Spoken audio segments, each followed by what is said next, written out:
जय हिंद दोस्तों, मैं नवीन शर्मा आप सभी का स्वागत करता हूं। आशा करता हूं आप सब एकदम अच्छे हैं, एकदम बेहतरीन हैं। एक बार सारे दोस्त बताएंगे आप सब कैसे हैं। उम्मीद करूंगा एकदम बेहतरीन होंगे, एकदम शानदार होंगे। और अगर कुछ अच्छा नहीं है तो आप उसको एक दिन अपनी मेहनत के दम पे बेहतर करेंगे और ज़्यादा बेहतर करेंगे। अंजू, सालू, प्रतिभा, विवेक, कोमल, अरुण, रोहित, जगमेंद्र, प्रदीप, आरती, अनमोल, प्रीति, आकाश, नवीन, सारे प्यारे दोस्तों का बहुत स्वागत है। और मित्र, हम लोग पढ़ने जा रहे हैं आपका आज वर्णमाला की अगली क्लास को। और वर्णमाला आज के बाद एक क्लास का टॉपिक और बच जाएगा, तो पूरी हिंदी भाषा का जो मूल है वर्णमाला उसको हम पढ़ लेंगे। ठीक है, तो आज शुरू करेंगे एक नए टॉपिक के साथ में। और नया टॉपिक होगा उच्चारण। बहुत प्रश्न पूछा जाता है उच्चारण के आधार पर, यानी बोलने के आधार पर, उच्चारण के आधार पर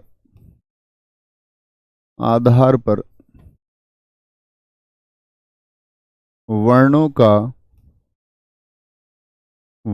का वर्गीकरण। यानी वर्गीकरण का मतलब उनको बांटना है कि उच्चारण जो होगा वो मुख के किस स्थान से होता है। ये क्या होता है?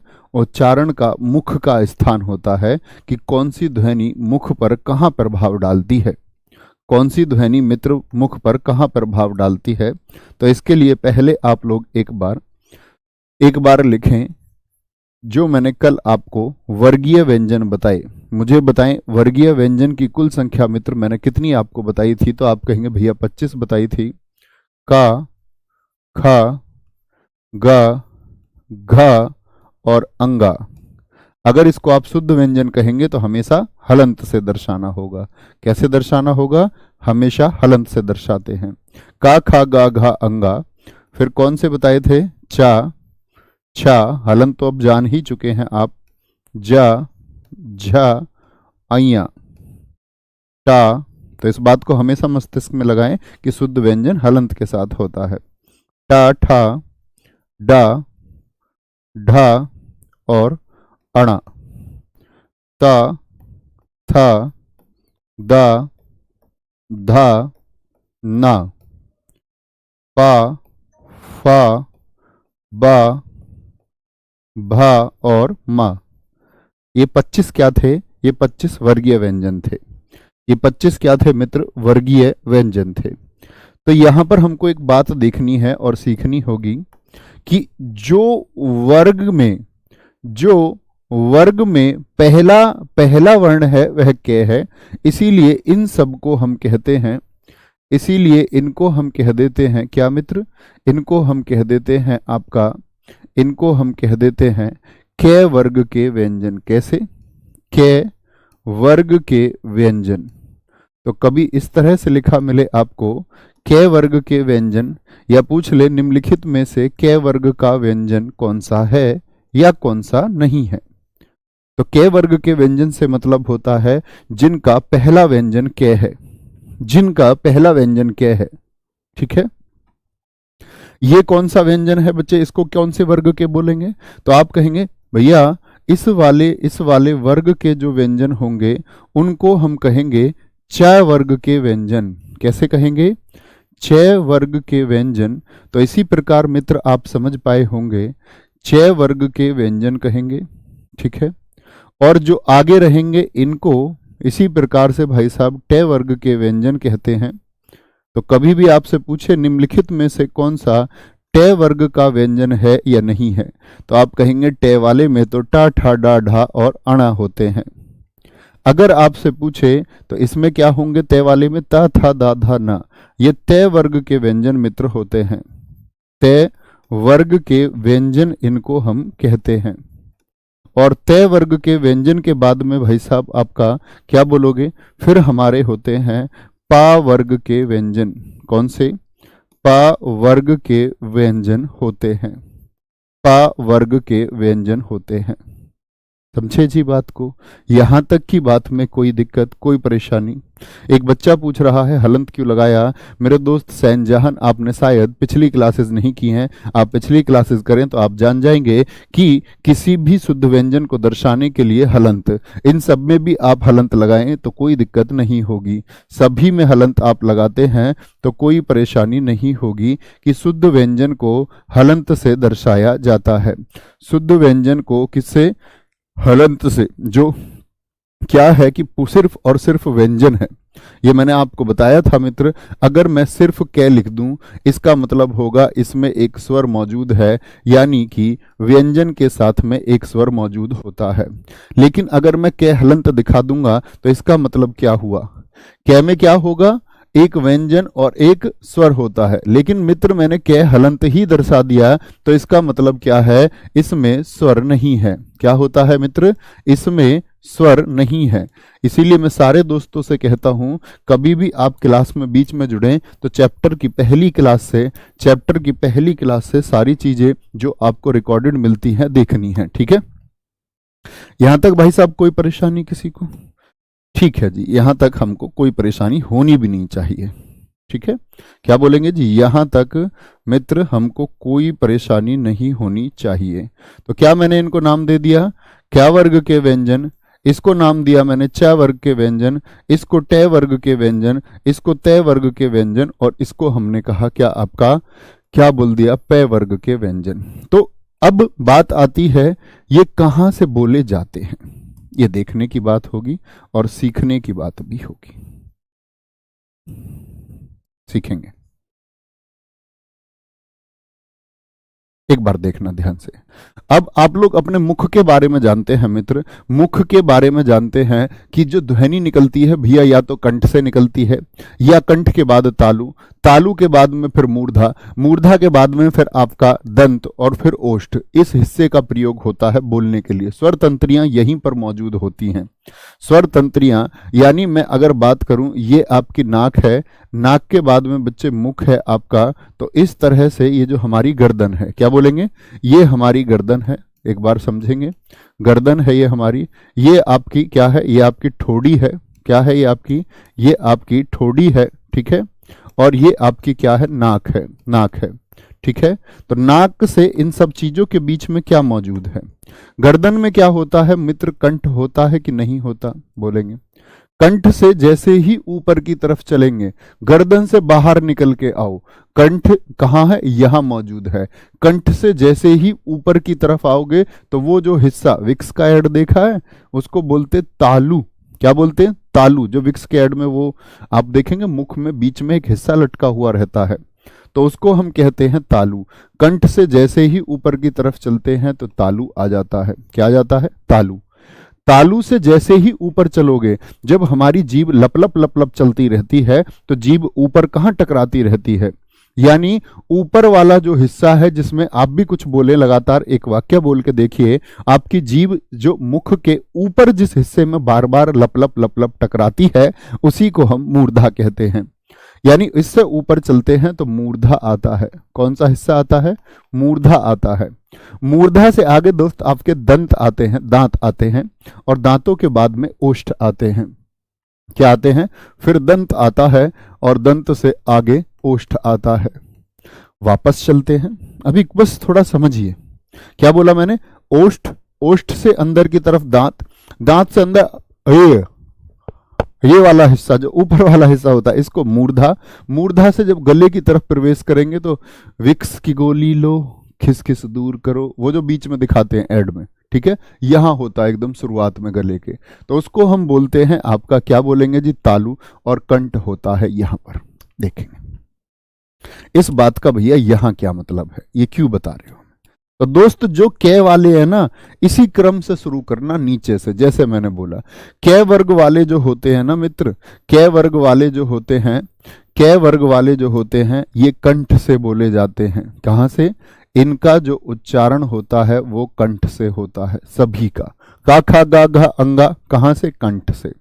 कंठ के बाद में क्या बताया, जरा बताएं। आप कहेंगे भैया आपने बताया कंठ के बाद में तालु, यानी चा वर्ग जो होता है वह तालु से उच्चारित होता है, यानी जो कंठ से ऊपर गले की शुरुआत का तालु बिंदु है, कंठ से ऊपर गले की शुरुआत का जो तालु बिंदु है उस पर जोर पड़ता है, ठीक है, तालु होगा।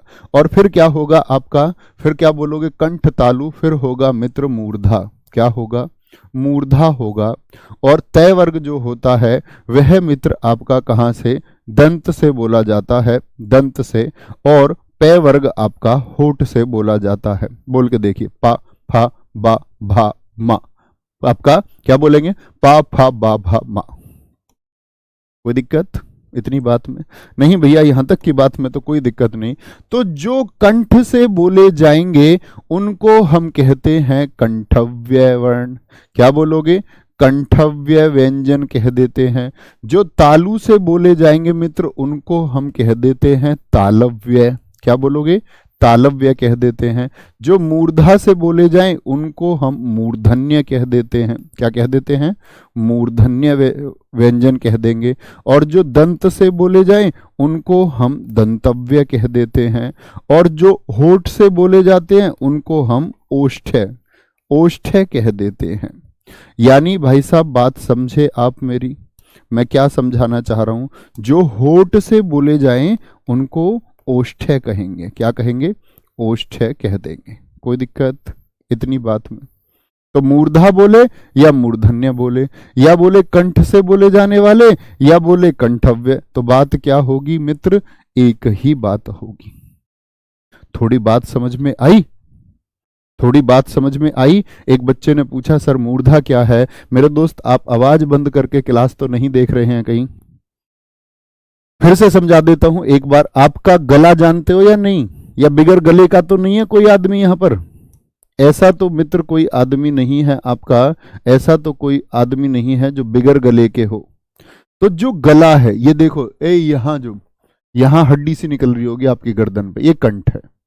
कंठ से ऊपर चलोगे जैसे ही मुख की तरफ, श्वास नली को देखो, मुख की तरफ जाओगे तो जैसे ही आपकी जीभ का एंड पॉइंट है, जीभ का अंतिम बिंदु वहीं पर होता है आपका क्या, तालु, जीभ के अंतिम बिंदु पर।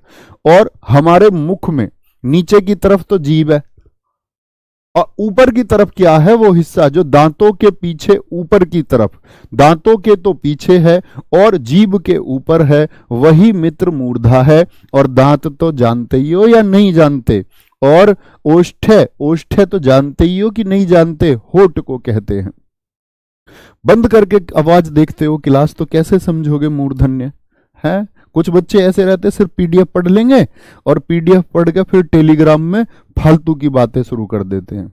मैंने आपको कल भी बताया है, टेलीग्राम का डाउट ग्रुप इस बात के लिए कि आज की क्लास में आपको क्या समझ में नहीं आया, मेरी उम्र पूरी होगी या नहीं होगी, इन बातों के लिए हमारा हेल्पलाइन नंबर है।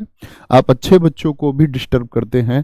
आप सारे बच्चों से उम्मीद करूंगा कि ऐसे क्वेश्चन भेजिए कि अध्यापक भी आपके पढ़े, नहीं तो फिर अध्यापक आपके प्रश्न पढ़ना छोड़ देंगे। जब आप पता चलेगा उनको कोई उम्र पूछ रहा है, कोई कुछ पूछ रहा है, ये सॉल्यूशंस जब नोटिफिकेशन आएगा तभी कोई कर पाएगा। किसी अध्यापक के कहने से आपकी उम्र पूरी नहीं हो जाती। गवर्नमेंट के नोटिफिकेशन में क्या आएगा उसका इंतजार करिए, ठीक है? कोई दिक्कत इतनी बात में? तो भैया 25 तो समझ में आ गए, 25 तो समझ में आ गए। अब आगे समझना इसी में, क्योंकि मैंने व्यंजन नहीं कहा, मैंने बोला वर्णों का वर्गीकरण। तो भैया फिर स्वर कहां से बोले जाते हैं? मैं ए बोलूं, ए का उच्चारण कहां से आता है? ए का उच्चारण कहां से आता है? तो क्या बोलोगे इसको, ये कौन सा वर्ग हुआ? कचट तप। क्या हुआ? कचट तप बोलते, कचट तप। क्या चा टा ता पा, क्या बोलते हैं? का चा टा ता पा। एक बार आंखें बंद करके इमेजिन कीजिए। पहला वाला कंठ बताया भैया, दूसरा वाला आपने बोला कंठ के बाद में किसका नंबर आएगा? ऊपर तालव्य का, तालव्य से ऊपर मूर्धन्य, फिर दंतव्य और फिर ओष्ठ्य होते हैं, फिर ओष्ठ होते हैं। कोई दिक्कत, कोई परेशानी? आगे चलते हैं, यहां पर आएंगे। कोई दिक्कत? कुछ बच्चे हिंदी में अंग्रेजी का प्रयोग करके क्या बोल देते हैं, के फोर कंठ्य है, T4 तालव्य है, R का M4 मूर्धन्य है, D4 दंत्य है और O4 अष्ट है, O4 ओष्ठ है। इसको बोलते हैं KTM 2। KTM बाइक समझते हो? बाइकर्स की पसंद होती है KTM बाइक, तो वो कह रहे कि हमको KTM 2। तो K4 कंठ है, T4 तालव्य, M4 मूर्धन्य, D4 दंतव्य और O4 ओष्ठ है। KTM 2 ऐसे भी याद रख सकते हैं।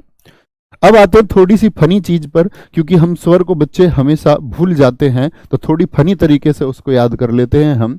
तो यहां पर कंठे से सिर्फ और सिर्फ व्यंजन नहीं, आपका ए, क्या बोलोगे, ए जो स्वर होता है, आ जो स्वर है, ए आ, क्या बोलोगे, आपका है हो गया और विसर्ग हो गया। क्या हो गया?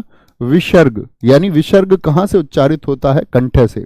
इसी प्रकार तालव्य में स्वर कौन कौन से होते हैं? आपका लघु ई, दीर्घ ई भी यहां बोले जाएंगे, और बचे हुए आपके या और सा सलजम यहां से उच्चारित होते हैं। आपका री एक स्वर है, री स्वर जो है, और रे जो है आपका व्यंजन, और शा व्यंजन जो है आपका, ये यहां से उच्चारित होता है। ला होगा आपका यहां से, क्योंकि ला भी बचा हुआ है, सा सपेरा बचा हुआ है, और आपका जय, जय बच्चे नुक्ता वाला है। ये वाला जय तो अलग है, व्यंजन है। ये जय कौन सा है? ये नुक्ता वाला है। और इसके बाद में आपका आता है ऊ और दीर्घ ऊ। क्या बोलोगे? ऊ और दीर्घ ऊ आते हैं।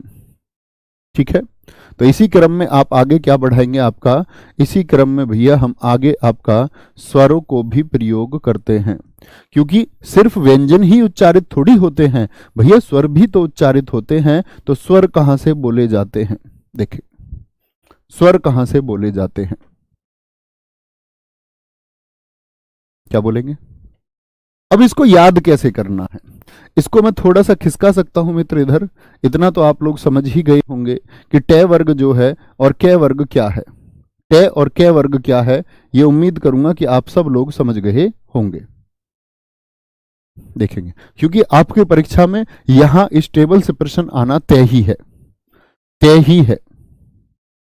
देखेंगे एक बार, इतनी बात समझे, नोट कर चुके, तो याद कैसे करें? याद करें ऐसे, विवाह एक शब्द याद रखें, विवाह, विवाह किसका? ईएस का। किसका? विवाह ईएस का। लेकिन ईएस बन गया आपका ऋषि। क्या बन गया? ऋषि बन गया। और ऋषि बन गया तो लाश जैसा हो गया, सूख के। कैसा हो गया? लाश जैसा हो गया। तो जब अपनी बारात लेके गया तो वहां लड़कियों ने उसको देख के बोला, ऊ ऊ ये कैसा दूल्हा है, ऊ और ऊ। तो विवाह देखो, वी से क्या हो गया? विसर्ग हो गया। वी से क्या हो गया? विसर्ग हो गया। और आपका आ से क्या हो गया? आ। ठीक है, आ में ही शामिल है आपका ए और है। क्या बोलोगे? ए और है। तो ये सब कहां से बोले जाएंगे? पहले वाला। पहले वाला कौन सा है? वो कंठव्य है। विवाह किसका? ईएस का। तो दीर्घ ई और लघु ई। क्या बोलोगे? दीर्घ ई भी आ गई और लघु ई भी आ गई। विवाह किसका है? ई यस का। ऐसे बोलते हैं, ई यस का ब्याह है, ई यस की शादी है। ई यस, कौन सा यस? ई यस, ई यस। और ई यस क्या बन गया? ब्याह के टाइम पे, अपनी शादी के टाइम पे ऋषि बन गया। तो ऋषि में री हो गया, शय षटकोण हो गया। अब आप कहेंगे भैया ई भी तो आया, तो ई तो बोल दिया ना ई यस में, तो ई में कंफ्यूज ही नहीं होना। ई कहां गया? ई गया आपका ईएस में। तो बचा कौन कौन से? री और से।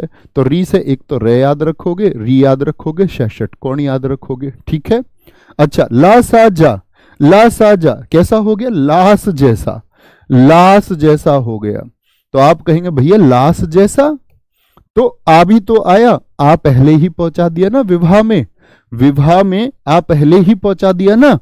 तो जय आया आपका। तो जय कौन सा है? यहां भी जय है, लेकिन ये जय क्या है? बिना नुक्ता वाला। और ये कैसा? नुक्ता वाला। और आपका फिर कैसा? जब बारात गया अपनी, तो लड़कियां तो आती है ना देखने कि स्वीटी का दूल्हा पता नहीं कितना सुंदर आ गया। और फिर उन्होंने देखा स्वीटी का दूल्हा वूल्हा कुछ नहीं है, स्वीटी के दूल्हे की पैंट निकलने को तैयार है, तो ऐसे हंस रही थी मुंह पे हाथ रख के, ओ ये कैसा दूल्हा आया। ठीक है, याद कर सकते हैं, इसको मिटा लें, इसका इतना ही महत्व है। इतना ही महत्व है, इस बात में कोई दिक्कत कोई परेशानी। अब मेरे छात्र जो मेरे साथ साथ नहीं चल रहे हैं, जो मेरे साथ साथ नहीं चल रहे हैं, जैसा कि मैंने वादा किया था कि जितना मैं सिखाऊं उतना सीखने पर ध्यान देना है। कुछ मेरे दोस्तों ने सिर्फ ढूंढने शुरू कर दिए हैं वर्ण, बोले जी जय है तो फिर कै खा गा कहाँ गए। कुछ बच्चों ने बोला जी ए स्वर तो है ही नहीं। मैंने कहा ना मित्र, हम सब कुछ सीखेंगे, लेकिन आप एक क्रम से और एक भरोसा और एक धैर्य रखें। लेकिन उनको अभी हम क्या पढ़ रहे हैं इस बात से मेरे मित्र कोई मतलब नहीं है, और ऐसे ही छात्र अक्सर बच्चे सफलता से चूक जाते हैं।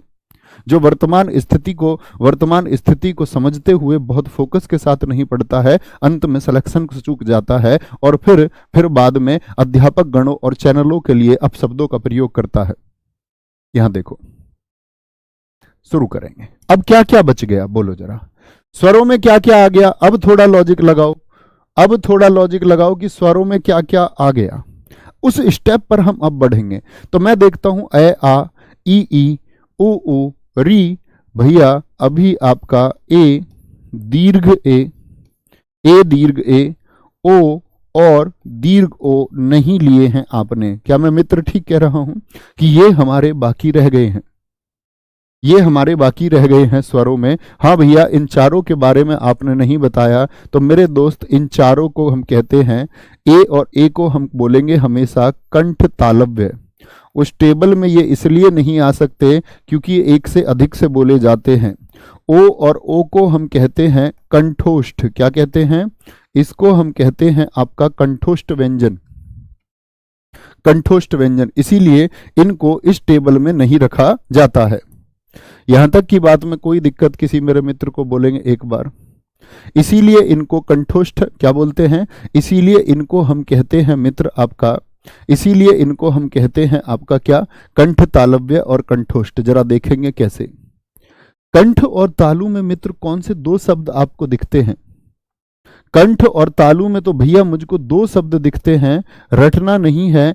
कंठ और तालु, कंठ और तालु। और मित्र कंठोष्ठ में कौन कौन से दो आप लोगों को शब्द दिखते हैं? भैया कंठ और ओष्ठ। मित्र कंठ और ओष्ठ आपको दिखते हैं कि नहीं दिखते? हाँ जी। तो मुझे बताएं, ए का निर्माण मैंने किस तरह से आपको बताया था? ए का निर्माण मैंने बोला था ये चारों क्या हैं? ये चारों के चारों हमारे संयुक्त स्वर हैं। और मित्र चारों का निर्माण मैंने आपको सिखाया था कि चारों का निर्माण ए के साथ होता है, ए के साथ होता है। इसका भी, इसका भी, इसका भी और इसका भी, सभी का ए के साथ में क्या मिलाऊं? अब मेरा आप सारे मित्रों से मेरा प्रश्न है कि ए के साथ क्या मिलाने से अय, छोटे अय का निर्माण होता है? एक बार सारे मित्र उत्तर देंगे तो बहुत अच्छा मुझे लगेगा मैं जीते जागते लोगों को पढ़ा रहा हूं, मैं निष्क्रिय लोगों को नहीं पढ़ा रहा हूं। तो आप कहेंगे ए और भैया लघु ई आएगा। ए और लघु ई से ही तो ए बनता है। अगर मैं ओ का निर्माण मित्र करने जा रहा हूं तो भैया आपने बताया था ए धन ऊ से बनेगा ओ।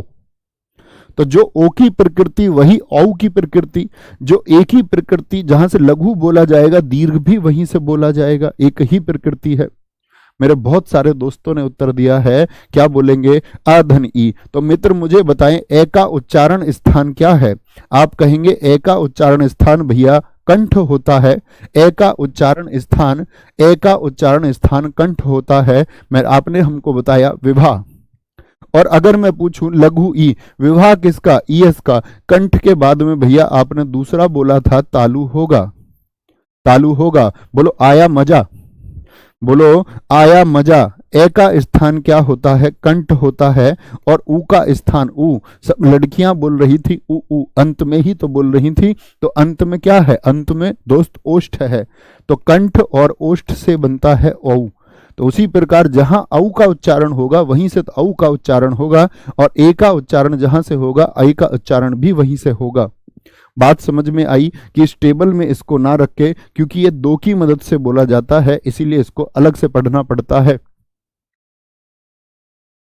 बोलेंगे जी फटाफट से बोलेंगे एक बार। क्या बोलेंगे इसको हम कंठ तालव्य या कंठोष्ठ कहने में कोई दिक्कत किसी को है? मेरे मित्र बोले जरा। किसी को कोई परेशानी नहीं होनी चाहिए, किसी भी मेरे दोस्त को कोई परेशानी नहीं होनी चाहिए। और अब बड़े ध्यान से देखेंगे दोस्त, और क्या क्या बाकी रह गया, और क्या क्या बाकी रह गया। तो स्वर हो गए हमारे। आप कहेंगे देखो आगत स्वर कोई बच्चा बोले तो आगत स्वर औकाही रूप होता है, तो औकाही रूप होगा तो आगत स्वर यही प्रयोग होता है जहां पर आ और ओ भी हो। अगर हम दोस्त बात करते हैं हमारा बाकी रह जाता है इसमें क्या क्या, मैंने आपको बताया, जरा ध्यान से देखना। का क्या बोलेंगे, जा प्रयोग हो गया। और कौन कौन से 5 बताए थे मैंने आपको, कौन कौन से 5 बताए थे, जरा कहेंगे एक बार। वापस लौट के थोड़ी देर में आएंगे। मैंने आपको कहा था दोस्त क्या, का खा गा जाफा, का खा गा जाफा, ये कैसी हैं, नई विकसित ध्वनियां हैं। कैसी, नई विकसित ध्वनियां हैं। और इनके आगे जो बिंदु है इसको हम क्या कहते हैं, इसको मित्र हम नुक्ता कहते हैं। क्या कहते हैं, नुक्ता कहते हैं भाई साहब। कोई दिक्कत, इतनी बात तो जानते हो ना, इतना ध्यान से तो पढ़ते होंगे। हाँ जी, तो भैया जय का तो उच्चारण स्थान आपने बता दिया, तो बाकी के कहां पर उच्चारण स्थान होंगे जरा समझें। तो जो कै ख गए इनके बारे में पहले जानिए, एक छोटा सा नोट बना लेना। नई विकसित ध्वनियां इन्हीं को कहते हैं, नई विकसित ध्वनियां, नई विकसित ध्वनियां इन्हीं को कहते हैं, इन्हीं को कहते हैं। नई विकसित ध्वनियां इन्हीं को कहते हैं। इनके बारे में विवरण, या याद रख लो इनके बारे में विवरण ऐसा मत लिखो, ऐसे लिखो इनका सबसे पहले प्रयोग, इनका सबसे पहले प्रयोग हिंदी भाषा में, सबसे पहले प्रयोग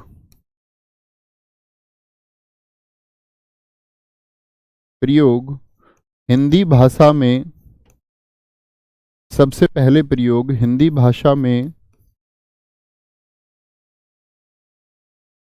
राजा शिव प्रसाद सितारे हिंद द्वारा किया गया। राजा इनकी उपाधि है, अंग्रेजों द्वारा दी गई थी, हिंदी भाषा के बहुत बड़े लेखक रहे।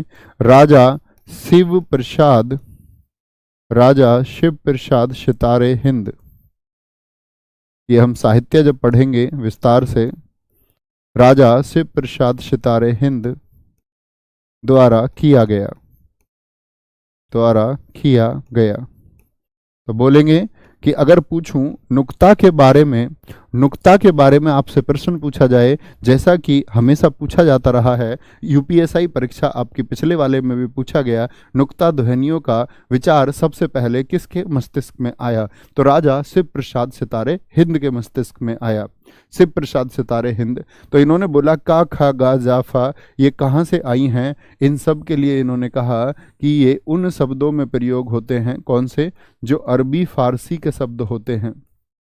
कौन से शब्दों में मित्र इनका प्रयोग होता है, अरबी फारसी के जो शब्द हैं, अगर उनको हम हिंदी में प्रयोग करने लग जाएं कहीं पर, वो अरबी फारसी के शब्दों में क्या होता है मित्र, इनका प्रयोग होता है।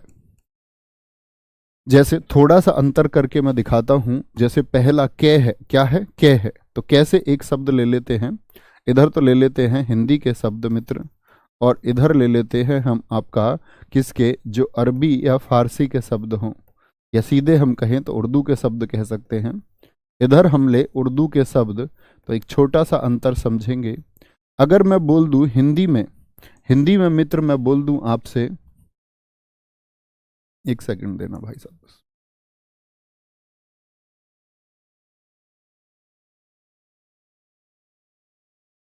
ऐसे कलर मैचिंग करनी पड़ती है इसमें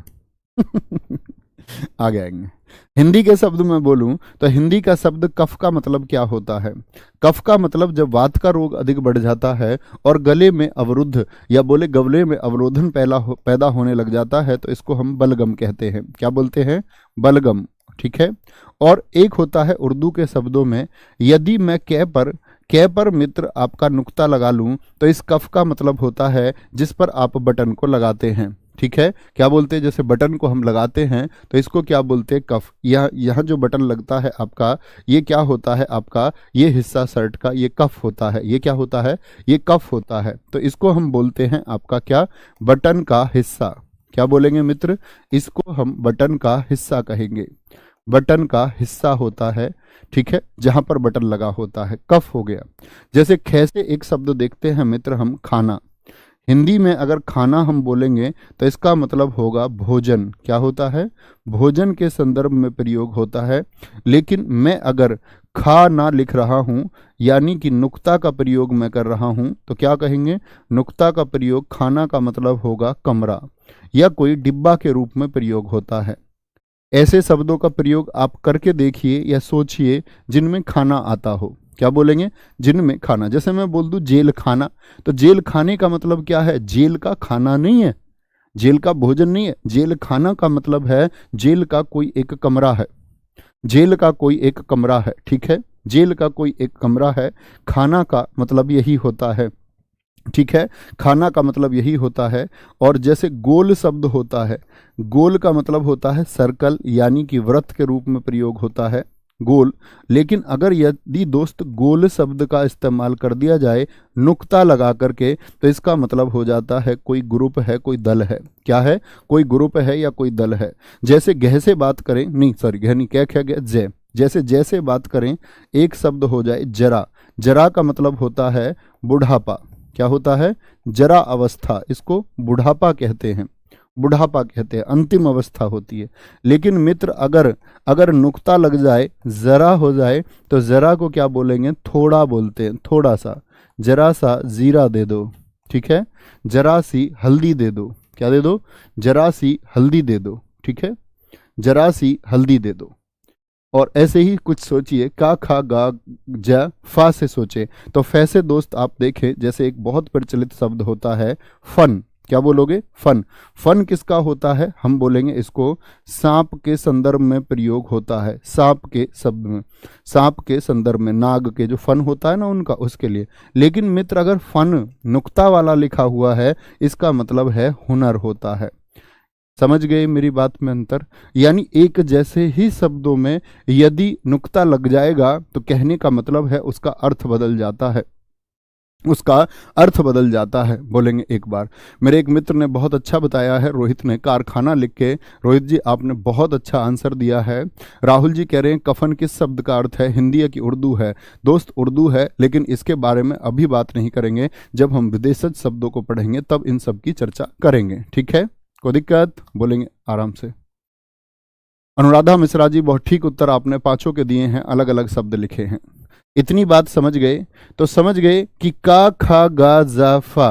क्या बोला? का खा गा जा फा। तो भैया आपने जय तो बता दिया था, तो यहां पर नोट करना बच्चे, का खा गा जा और फा, और फा। तो मैंने आपको कहा था मित्र कि जय का उच्चारण स्थान क्या होगा, जरा बताएं।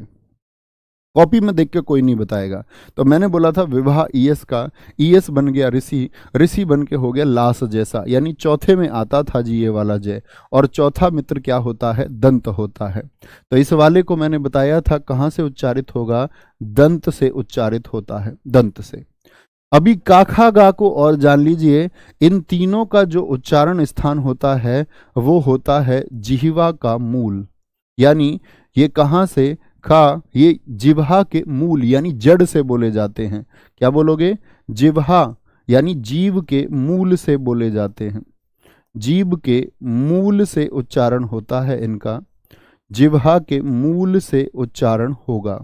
अभी फा की बात नहीं कर रहे हैं, अगले स्टेप में फै को जानेंगे कि जिह्वा के मूल से उच्चारण होता है इसका। इसीलिए इनको मित्र क्या बोलेंगे? इसलिए इनको मित्र क्या बोलते हैं? अली जिह्वा। क्या बोलोगे? अली जिह्वा। इसका अर्थ होता है जिह्वा के जड़ से। अली जिह्वा या जिह्वा मूल्य कहते हैं। क्या बोलेंगे?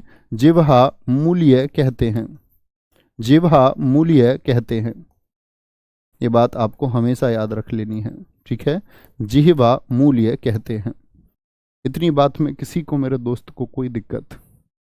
किसी को कोई दिक्कत? बोलेंगे एक बार। तो का खा गा हो गए, का खा गा हो गए, तो भैया बच गया फै। फै को भी बता दीजिए लगे हाथ। फै जो होता है ना मित्र, ये कौन सा फै है? पा फा बा भा मा। क्या बोलोगे? कौन सा फै है? कौन सा फे है ये, तो इसको अभी मैं बताऊंगा आपको। जरा हमको इसके लिए पिछली स्लाइड पे चलना होगा। यहां देखेंगे एक बार, ये वाला फे नहीं है, ये हिंदी का फे है, वो अरबी का फे है। तो क्या बोलेंगे, व और फा नुक्ता, फा नुक्ता कहाँ से बोले जाएंगे, इनको बच्चे हम बोलते हैं दंतोष्ठ। ये भी एक से अधिक यानी दंत और ओष्ठ से बोले जाते हैं। किससे, दंत और ओष्ठ से बोले जाते हैं। ठीक है, दंत और ओष्ठ से बोले जाते हैं। अब आएंगे, कल हमारे एक मित्र का कमेंट आ रहा था कि आप नासिक के व्यंजन गलत बता रहे हैं, वह 5 नहीं 6 होता है। तो मैंने मेरे भाई के प्रश्न का उत्तर दिया था कि नासिक के 5 होते हैं, नासिक के 5 होते हैं व्यंजन, लेकिन नासिक के वर्ण की जब बात करेंगे तो 6 कहेंगे। भला बताएंगे नासिक के कौन सा हो जाएगा अब। तो यहाँ पर याद रख लेना, जिनकी ध्वनि नाक से निकले वो नासिक्य हैं। और नासिक्य मित्र कौन सा एक शामिल हो जाएगा, ये 5वां तो मैंने बताया था, 5वां तो नासिक्य होता ही है, अंगा। ठीक है, अय्या, अणा, ना, मा, और साथ में मित्र अब छठा जो होता है वो कौन सा होगा आपका। इस सभी में आप देखेंगे कहीं भी अनुस्वार शामिल नहीं है, तो अनुस्वार को भी हमने ले लिया। विसर्ग हो ही चुका था, विसर्ग हो ही चुका था। जहां आपका अनुस्वार है वहीं से निर्माण होता है आपका अनुनासिक का भी। तो क्या बोलेंगे, नासिक्य। अगर वर्ण पूछे, वर्ण पूछे, क्योंकि बच्चे वर्ण से मतलब क्या है, देखो वर्ण से मतलब होता है कि पूरी वर्णमाला की बात कर रहे हैं, वर्ण स्वर और व्यंजन दोनों की बात कर रहे हैं, स्वर और व्यंजन दोनों की बात हम कर रहे हैं। तो तब हमको संख्या बतानी है 6, 5 और 1। क्या बोलोगे, 5 और 1। लेकिन मित्र वो वर्ण ना पूछ करके पूछे नासिक के व्यंजन कितने होंगे, तब उत्तर क्या आएगा। क्या इसको आप व्यंजन में गिन देंगे भाई, क्या इसको आप व्यंजन में गिन देंगे। आप कहेंगे नहीं जी इसको हम व्यंजन में नहीं गिनेंगे, तब भैया हमारा उत्तर 5 होगा, तब हमारा उत्तर 5 होगा। बात को समझे, बोलेंगे 5 क्या उत्तर होगा हमारा, 5 तब हमारा उत्तर होगा। कभी गलती ना करें, ठीक है। बोलेंगे जी फटाफट से, सर आपने ना दीर्घ स्वर बताए हैं और ना ही व्यंजनों के बारे में कुछ बताया है और आप वर्णमाला खत्म करने जा रहे हैं, ये अनिल प्रजापति जी का कहना है। बहुत बढ़िया मेरे मित्र, बहुत शानदार। मुझे उम्मीद थी मुझे इसी तरह के छात्र प्राप्त होंगे, आपके जैसे भी छात्र प्राप्त होने की उम्मीद मुझे थी, और मुझे वो छात्र प्राप्त होने की उम्मीद थी जो इस बार यूपीएससी परीक्षा में सफल होंगे। यही बस अंतर रह जाता है सफलता और असफलता के बीच का। अनिल प्रजापति आपको समझना होगा, मैं इसके बारे में मित्र कुछ नहीं कह सकता। आगे आएंगे, कोई दिक्कत, ये बोले मुझे इतनी बात समझ में आई, जितनी बात मैंने समझाई। मैं कोई भी उच्चारण स्थान आपसे पूछूं तो आप बता देंगे। मैं आपसे 5 प्रश्न करने जा रहा हूं दोस्त, 5 प्रश्न करने जा रहा हूं। क्वेश्चन नंबर 1, क्वेश्चन नंबर 2, और उम्मीद करूंगा पांचों के उत्तर आप देंगे। अनिल प्रजापति जी, मैं हर बच्चे का देखो आज बता देता हूं आपको, छोटी सी बात समझे, जो आज लाइव हैं वो समझ जाएं, बाकी बच्चे बाद में समझें तो बात अलग है। आप क्या सोचते हैं, आप किस तरह से पढ़ते हैं, ठीक है, आप शायद अच्छे छात्र हों या ना हों। मैं अपने आप को बहुत अच्छा शिक्षक समझता हूं, और मैं समझता हूं कि शायद मैं प्रयास करूं तो आप समझ पाएंगे, थोड़ा सा मानना मेरा है। आपके लिए सलाह यह है मित्र, किसी भी अध्याय को शुरू करें तो हमेशा अंतिम वीडियो पे नहीं आना है, पहली वीडियो से शुरू करना है, और ये मेरी पहली और अंतिम सलाह है। इसके बाद शायद आप कमेंट सेक्शन में बोलते रह जाएंगे और मैं उस बारे में आपसे कोई चर्चा नहीं कर रहा हूँ, क्योंकि आपको राह दिखाने का हमारा काम है, इसीलिए राह मैं दिखा रहा हूँ। बहुत ध्यान से पढ़ना है, ठीक है, क्योंकि हम दीर्घ स्वर भी जान चुके हैं और सब कुछ जान चुके हैं। इस अध्यापक जगत में हिंदी में कोई वर्णमाला में जितना पढ़ा है उससे कहीं ज़्यादा जान चुके हैं, किसी एक पुस्तक में जितना दिया हो उससे कहीं ज़्यादा जान चुके हैं, ठीक है। और आप इतना जान चुके हैं जितना आपने कभी नहीं जाना, या उतना आप जान जाएंगे जितना आप कभी नहीं जान पाते। आगे आ जाओ भाई साहब, पढ़ने पर ध्यान देना है ना, कमियां निकालने पर नहीं, अपनी कमियां सुधारने पर ज्ञान देना है, ध्यान देंगे।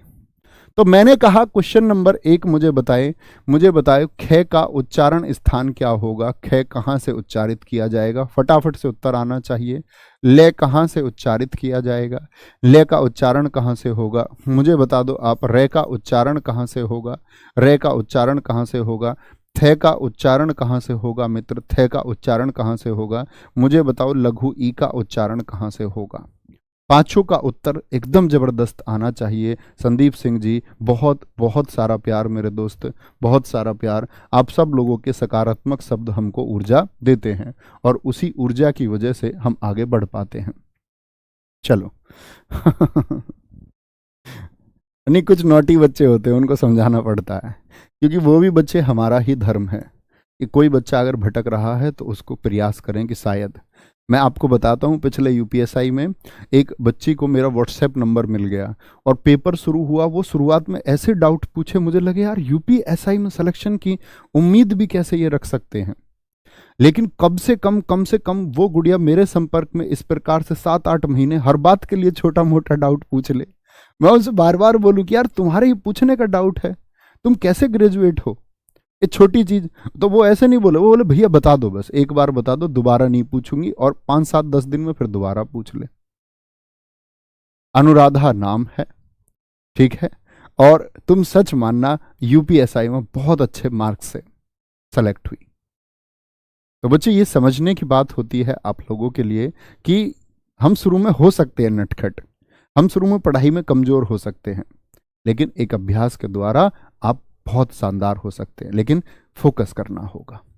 तो खा का खा गा घा, का खा गा घा क्या बताए थे, का खा गा घा, अंगा आ, ठीक है, हा, विसर्ग विसर्ग विसर्ग सब इसी से बोले जाते हैं। ला कहां पर आया, ये देखो ले कहां पर आएगा, तो आप कहेंगे लास जैसा, लास जैसा चौथा है, और चौथा क्या है, दंतव्य है, दंतव्य है, क्या बोलेंगे, चौथा ही तो है, KTMD दंतव्य। और दंतव्य में क्या आता है, दंतव्य में आता है आपका ता, था, दा, धा, ना, ला, सा और जानुक्ता, जानुक्ता। रे कहां पर आएगा, विवाह किसका, ईएस बन गया ऋषि, ऋषि यानी रे वाले तीसरे में आते हैं। और तीसरा है मैं, यानी कि मूर्धन्य, और मूर्धन्य में क्या आता है दोस्त, मूर्धन्य KTM तीसरा, और तीसरा बताया के चे टे वाले आएंगे, टा, ठा, डा, ढा, क्या बोलोगे, अणा, और री, रा और शय होता है। अब बालकों वाली बात है यार, बालकों वाली। ये कौन सा हो गया, तय। अब मैं तो इसको डायरेक्टली बोल सकता हूं, तो ता था दा धा ना, क्या बोलोगे, ता था दा धा ना। तो ये क्या हो गया आपका, सारे के सारे ले, तो तय थे दे धने कौन सा होता है जी, चौथा होता है। चौथे का मतलब क्या होगा आपका, ये दंतव्य होगा। तो ये दंतव्य हो गया, ये दंतव्य हो गया, ठीक है। टा ठा क्या बोलोगे, टा ठा का खा गा घा अंगा, चा छा जा झा अइया, टा ठा डा डा अण। तो तीसरा हो गया, तो क्या बन गया ये आपका, मूर्धन्य बन गया। क्या बन गया, ये सारे के सारे मूर्धन्य हो गए, ये सारे कंठ्य हो गए, ये सारे दंतव्य हो गए। और ई विवाह किसका, ईएस का, ई कहां से बोला जाएगा, KT दूसरे में से बोला जाएगा, यानी तालव्य से बोला जाएगा, तालव्य से। और तालव्य कौन कौन से होते हैं आपका, चा, छा, जा, झा, अइया, अइया, ई, दीर्घ ई, या और शा होते हैं। कोई दिक्कत है मित्र, कोई परेशानी है? अगर बहुत ध्यान से क्लास में बने रहे हैं तो उच्चारण स्थान कभी गलत हो नहीं सकता। और जितने भी बच्चे ये इधर उधर भागते रहते हैं, वर्तस्य और वर्तुल फलाना, ये सब मित्र हिंदी भाषा के नहीं है, ये आपका संस्कृत के हैं, जो आपको कन्फ्यूजन बनाते हैं। किताब के लेखकों की ये गलती रही है कि बहुत सारे संस्कृत की चीज़ों को हिंदी में लिख देता है और बच्चा फिर उसको पूछता रहता है, जिससे ना लेना एक ना देना दो। हिंदी का उच्चारण पूर्ण हुआ। उच्चारण में कोई दिक्कत किसी भी मेरे मित्र को? अगली बात पर चलते हैं। अब आएंगे प्राणत्व के आधार पर। किसके आधार पर? प्राणत्व के आधार पर व्यंजन का वर्गीकरण। प्राणत्व के आधार पर व्यंजन का वर्गीकरण। अभी तो उच्चारण के आधार पर किया था हमने, अब आते हैं प्राणत्व के आधार पर वर्गीकरण। कितने होते हैं? क्या बोलेंगे? दो तरह से बांट सकते हैं भाई साहब, आपका अल्प प्राण और महाप्राण। क्या बोलोगे? अल्प प्राण व्यंजन। अल्प माने क्या होता है मित्र? थोड़ा। और दूसरा होता है महाप्राण व्यंजन। महाप्राण का मतलब क्या होता है? महा यानी कि अधिक, अधिक प्राणवायु जिसमें लगे, अधिक प्राणवायु। ठीक है, बोलेंगे जी। विशाल सोनकर जी, बहुत स्वागत है दोस्त। ठीक है, कोई दिक्कत? आगे आएंगे। इतनी बात आपको समझनी ही होगी, ठीक है, कि हम सारी चीजें क्रम से सीखते हुए चलेंगे। मैंने कहा जिस दिन मैं हिंदी खत्म कर दूं, ये हिंदी जिस दिन खत्म हो जाए, बस इतना वादा करता हूं तुमसे, हिंदी के जो आवश्यक तत्व होते हैं या जो मूल है, वो सारा सार तुम सीख जाओगे, कहीं कोई दिक्कत नहीं होगी। लेकिन आप अन्य चैप्टरों के कमेंट करते रहें और कहें कि मेरे प्रश्नों पर ध्यान दे, तो वह नहीं कर सकता मित्र, उसके लिए क्षमा कीजिएगा। अल्प प्राण व्यंजन किसको कहते हैं? अल्प प्राण व्यंजन होते हैं दोस्त, लिखना, जिनके उच्चारण में कम श्वास खर्च हो। जिनके उच्चारण में कम श्वास खर्च हो, यानी कम सांस लगे, कम श्वास खर्च हो। जिनके उच्चारण में कम श्वास खर्च हो, अर्थात क्या बात समझे?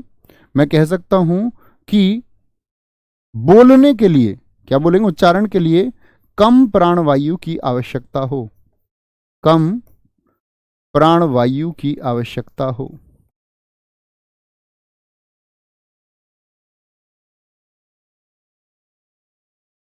कम प्राणवायु की आवश्यकता हो। कम प्राणवायु, इसका मतलब है कि आप जब किसी चीज को बोलते हैं तो फेफड़ों के द्वारा बच्चे एक वायु आपको दी जाती है। श्वसन की प्रक्रिया तो आप सभी समझते होंगे कि हम ऑक्सीजन को ग्रहण करते हैं और कार्बन डाइऑक्साइड छोड़ते हैं। तो कार्बन डाइऑक्साइड अगर हम छोड़ते हैं मित्र और ऑक्सीजन को हम ग्रहण कर रहे हैं, तो कुछ प्राणवायु बोलने में खर्च होती है, कुछ प्राणवायु हमारे फेफड़ों की तरफ से आती है और खर्च होती है बोलने में। तो जिनके उच्चारण में कम श्वास खर्च होती है, उनको तो कहते हैं हम अल्प प्राण। और अब समझेंगे महा मतलब अधिक, यानी जिनके उच्चारण में मित्र क्या होगा, ये परिभाषा आप बोलने की कोशिश करें एक बार। जिनके उच्चारण में अधिक श्वास खर्च हो, जिनके उच्चारण में अधिक श्वास खर्च हो, अधिक उच्चारण में अधिक श्वास खर्च हो, खर्च हो, या मैं कह सकता हूं क्या, अधिक प्राणवायु की आवश्यकता हो, यानी उच्चारण में अधिक प्राणवायु की आवश्यकता हो, अधिक प्राणवायु की आवश्यकता हो। तो मित्र बहुत बार प्रश्न पूछा जाता है वर्ण देकर के, निम्नलिखित में से कौन सा अल्पप्राण है या कौन सा महाप्राण है? बोलेंगे जी, क्या बोलेंगे? एक मित्र हमारा कह रहा है जी अनुस्वार का उच्चारण स्थान क्या लिखना है? अनुस्वार का उच्चारण स्थान दोस्त मैंने बोला नासिक्य लिखना है। क्या लिखना है? नासिक्य लिखना है। वह नाक से ध्वनि निकलती है, नाक से, नासिक्य लिखना है। नासिक्य ही मैंने लिखा, कोई दिक्कत? सर मुझे कृपया करके बताएं संयुक्त व्यंजन उच्चारण में कहाँ आएंगे? मित्र अभी संयुक्त व्यंजन हम पढ़ेंगे, तभी मैं उनके बारे में डिस्कस करूंगा। अभी मैंने आपको संयुक्त व्यंजन पढ़ाए ही नहीं है, अभी मैं उनकी प्रकृति समझाऊंगा जब वर्ण विच्छेद हम पढ़ेंगे उससे तुरंत पहले, यानी कल की कक्षा में हम ये समझने वाले हैं। बहुत सारे दोस्तों को ये डाउट था, मैंने डाउट सेक्शन में भी देखा जी द्रव में दे कैसा है, तो मैंने हालांकि क्लास में समझा दिया था कि रे सारे पूर्ण होते हैं रेफ को छोड़ करके, तो दे आधा होता है। ये भी चीजें हम कल बहुत विस्तार से सीखने वाले हैं। ठीक है, अभी यहां फोकस करेंगे मित्र। मैं आपको क्या समझा रहा हूं अनिल भाई, अल्प प्राण और महाप्राण। और आज जो बुद्धू बच्चा होगा उसका नाम आज से हम रख देंगे राम छवि। तो किसी बच्चे का नाम नहीं पढ़ेंगे, सिर्फ आज से एक कॉमन नाम होगा राम छवि। राम छवि का मतलब होगा मित्र कि किसी बच्चे ने प्रश्न पूछा है, हम यही कहेंगे आपका कि राम छवि का प्रश्न ये है। तो इससे क्या होगा, बच्चे एक तो जो अपना नाम बुलवाना चाहते हैं वह समझ जाएंगे कि नाम तो बुल्ले जाने से रहा, नाम तो सबका ही राम छवि हो गया, कि मेरी दृष्टि में सभी छात्र समान हैं। ठीक है, आगे आते हैं। अल्प प्राण व्यंजन क्या होता है? अल्प प्राण व्यंजन में आएंगे मित्र आपका 1, 3 और 5। क्या बोलोगे? ये 1, 3, 5 क्या है भैया? ये 1, 3, 5 क्या है जरा देखें। मैंने आपको पहले भी बताया था, का खा गा घा अंगा। जानते हैं? जो बच्चे जानते हैं वो थम्स अप करें। 1, 3, 5 क्या कहना चाह रहा हूं मैं? चा छा जा झा अइया, टा ठा डा ढा। अब तो ये याद हो गए होंगे या नहीं याद हुए अभी भी? सीबीएसई बोर्ड वाले बच्चों को भी याद हो जानी चाहिए अब तक तो। ता था दा धा ना, ता था दा धा ना, पा फा बा भा मैं। बताएंगे मेरे दोस्त राम छवि याद हुए कि नहीं हुए? तो याद करूंगा कि कोशिश करेंगे कि याद हुए होंगे। तो मित्र जो ये 1 है, ये 1 है, ये 2 है, ये क्या है? ये आपका 3 है राम छवि, ये 4 है राम छवि, और राम छवि ये क्या है? ये 5 है। आगे बताएंगे। तो क्या बोला मैंने? 1, 3, 5 का मतलब भैया ये एक ग्रुप है। ये क्या है? 1 हो गया। ठीक है भाई साहब। 3 में कौन कौन से आ जाएंगे? गा जा डा दा बा, गा जा डा दा बा। अब ये आपकी फिंगर टिप्स हैं, कभी पेपर में आएगा लिख के देख लेना, 1 सेकंड लगेगी, प्रश्न ही गलत नहीं होना चाहिए। और बाकी इतने प्रैक्टिस प्रैक्टिस प्रैक्टिस करते रहेंगे, सब सेकंड सेकंड लगाएंगे आप इसको। सीखने में समय लग सकता है लेकिन अप्लाई करने में समय नहीं लगेगा, निश्चिंत रहना। 1, 3, 5, 1, 3, 5, 1, 3, 5 अल्प प्राण व्यंजन इनको कहते हैं हम। इसके साथ में क्या आएगा? इसके साथ में मित्र आपके आते हैं अंतस्थ व्यंजन। कौन से? अंतस्थ व्यंजन। अंतस्थ व्यंजन कौन कौन से होते हैं जी? अंतस्थ व्यंजन होते हैं हमारे कौन कौन से? जैसे हम कहें आपका भैया या रा, आपको बताना चाहिए इस समय ये अंतस्थ कौन से होते हैं। या रा लावा होते हैं, या रा लावा। फिर आता है इसके साथ में अड़ा। कौन सा अड़ा है ये? उत्क्षिप्त वाला। क्योंकि दोस्त 3 में क्या होता है? यहां पर डे होता है, यहां पर तो सिर्फ डे है, यहां पर तो सिर्फ डे है। ये देखिए, ये कौन सा? ये अड़ा है, अड़ा। उत्क्षिप्त वाला याद है ना? डे और अड़ा का अंतर राम छवि आप सबको पता है ना? मैंने आपको दोनों में अंतर बता दिया था कि दोनों में अंतर, ये कहां प्रयोग होगा और ये कहां प्रयोग होगा। अपने हर अच्छे छात्र से उम्मीद करूंगा कि वह जानता है। ठीक है, तो तीसरे वर्ग में जब डे आता है तो अडे भी यहीं आएगा, जब डे यहां आ गया तो अडे भी यहीं आ जाएगा भैया। और साथ में याद रख लेना सभी स्वर, सभी स्वर। ठीक है, सभी स्वर। एक बार मैंने इसको गलती से इसमें री को छुड़वा दिया था पिछली ही क्लासेस में, तब शायद मेरा अपना अनुभव भी एक नया था। और मैंने देखा था उस पूरी हिंदी को पढ़ाने में मुझसे 2 जगह एक गलती हुई थी दोस्त, और गलती को स्वीकारना अच्छा होता है।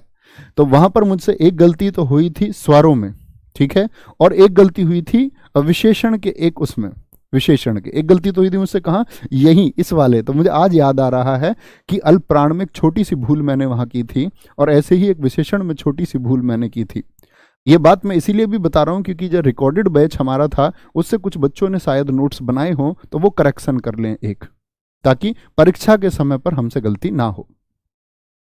तो सभी स्वर होंगे आपका, क्या बोलेंगे? अंतस्थ व्यंजन, यारा लावा, अड़ा और सभी स्वर। सभी स्वर का मतलब कितने? 11 होंगे, 11 होंगे।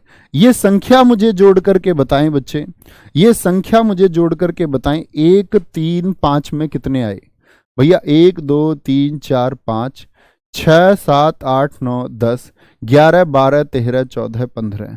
टोटल 15 तो हो गए ये, ठीक है। अंतस्थ कितने हो गए? अंतस्थ हो गए 4, अड़ा हो गया 1, और सभी स्वर 11 हो गए। तो जुड़ के कितने बन गए ये बता दो बस। योग कितना हो गया? योग आप कहेंगे जी, योग हो गया इसका 31। क्या कहेंगे?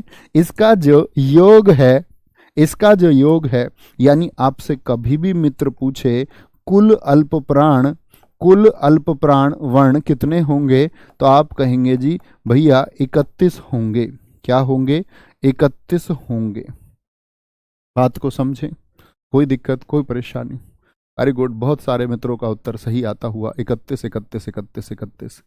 अब आते हैं जी महाप्राण की बात पर।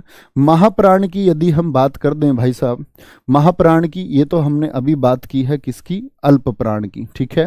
अगर हम महाप्राण की बात करें तो बचा क्या है? तो महाप्राण में 2 और चौथा वर्ग आएगा आपका, यही तो बचा हुआ है।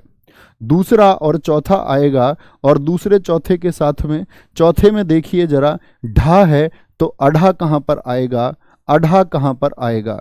अगर ढह चौथे में है, ढह चौथे में है, तो अढ़ा कहां पर आएगा?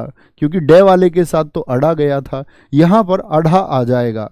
और साथ में कौन कौन से आ जाते हैं आपका? साथ में आएंगे मित्र आपका ऊष्मीय व्यंजन। ऊष्मीय व्यंजन जरा बताएंगे कौन कौन से थे हमारे? ऊष्मीय व्यंजन कौन कौन से थे जरा याद करेंगे तो आप कहेंगे ऊष्मीय का मतलब मित्र क्या होता है? श, स, से और है, यानी ये चारों ऊष्मीय हैं। तो इनकी गिनती मैं करूं, दूसरे में कितने? 1 2 3 4 5 6 7 8 9 10, 10 तो ये हो गए, और 11 और 4 ये, यानी कि कुल महाप्राण मैं आपसे पूछ लूं, कुल महाप्राण मित्र मैं आपसे पूछूं, तो मेरे भाई, मेरी प्रिय बहन, क्या उत्तर आएगा? आप कहेंगे भैया जी 15 उत्तर आ जाएगा। कुल महाप्राण की अगर हम बात करते हैं, कुल महाप्राण वर्ण कितने होंगे? 15 होंगे। कुल अल्प प्राण वर्ण कितने होंगे? 31 होंगे। क्या होंगे? 31 होंगे। कोई दिक्कत, कोई परेशानी मेरे किसी मित्र को? तो महाप्राण के आधार पर जो बांटा गया है वह सिर्फ 46 वर्णों को बांटा गया है। अन्य वर्णों में प्राणवायु की आवश्यकता नहीं होती, या तो अन्य देखेंगे आप 4 संयुक्त स्वर भी होते हैं, 4 संयुक्त स्वर भी होते हैं आपका, और अनुस्वार और विसर्ग को उनके लिए प्राणवायु की आवश्यकता नहीं होती, इसीलिए उन 6 को यहां वर्गीकरण में नहीं लिया जाता है। मेरी बात समझे मित्र, इतनी बात में किसी को कोई परेशानी? अब याद रखने के लिए छोटी सी ट्रिक याद रखें, जैसे अल्प प्राण में जी 1 3 5 ही आएंगे, ये कैसे याद रहेगा? तो ऐसे याद रख लेना, अल्प तो याद रहेगा, ये क्या 1, ये क्या बन रहा 3, और पैसे क्या बनता 5। बोलो, अल्प तो याद रहेगा कम से कम, नहीं कहीं भी देख लो 3 यहां पर बना हुआ तो 3 आएगा, ठीक है, 1 आएगा। ये बन रहा फिर से पैमाने 5, अरे ये बन रहा 3, ये बन रहा पैसे 5। अब भी 1 3 5 ना याद रह जाए ना, तो फिर बेकार है हमारा पढ़ना, और हमारा पढ़ाना और तुम्हारा पढ़ना सब बेकार है फिर। ठीक है, यहीं तक खत्म करते हैं, कल आगे बढ़ेंगे, अघोष और घोष को जानेंगे, ठीक है, राम छवि, और उससे आगे जानेंगे हम राम छवि संयुक्त व्यंजन को, फिर वो कहाँ से बोले जाएं कहाँ से ना, और फिर वर्ण विच्छेद आपको समझाऊंगा। तो इस तरह से हमारा वर्णमाला, और वर्णमाला क्या, ये हमारे सभी आगे चल के, चाहे हम संधि करें, चाहे हम आपका छंद करें, सब जगह इन सब की आवश्यकता पड़ती रहेगी। बहुत विशेष तरीके से मित्र हम सीखने जा रहे हैं, और मेरा उत्तरदायित्व बनता है कि मैं आपको सिखाऊं, और मैं उम्मीद करूंगा और वादा करता हूं हर अच्छे छात्र को बहुत अच्छा सिखाएंगे, सबसे बेहतरीन तुमको बनाएंगे। तो राम छवि कल की क्लास में आना ना भूले। Thank you, bye bye, take care, जय हिंद, जय भारत, थैंक यू।